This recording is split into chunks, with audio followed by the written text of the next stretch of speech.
వచ్చిందో మనకి volume of soil అనేది ఏమవుతుంది? నో చేంజ్ అయితే మాత్రం అవదు. అంటే వాల్యూమ్ యొక్క సాయిల్ యొక్క వాల్యూమ్ లో ఎటువంటి చేంజ్ అనేది జరగదు. ఎక్కడ? శ్రింకేజ్ లిమిట్ లో వాల్యూమ్ ఆఫ్ సాయిల్ కి సంబంధించి సాయిల్ యొక్క వాల్యూమ్ అనేది ఎటువంటి చేంజెస్ అనేది అక్కడ తీసుకోదు. అంటే ఇట్ మీన్స్ అందులో నీకు ఎటువంటి చేంజెస్ నీకు జరగవు. అంటే వాల్యూమ్ లో చేంజ్ అనేది నీకు రాదు. Volume of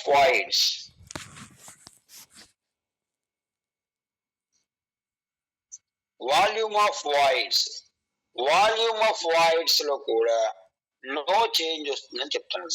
no change. Next మనకి పోరోసిటీ కూడా నో చేంజ్ అంటున్నాం. పోరోసిటీ కూడా మారదు. అలాగే వాయిడ్ రేషియో కూడా మారదు. No change. అంటే నీకు శ్రింకేజ్ లిమిట్ దగ్గర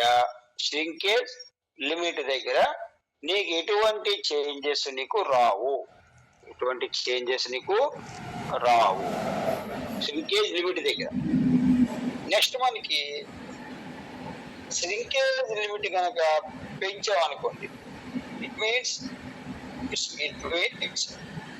శ్రింకేజ్ లిమిట్ కనుక మనకు పెంచితే, అంటే ఇట్ మీన్స్ వాటర్ కంటెంట్ కనుక నువ్వు పెంచావనుకో,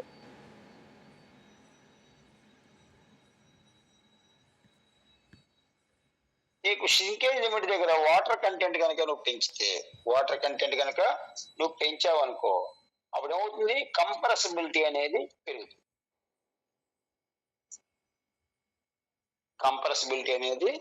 నీకు పెరుగుతుంది.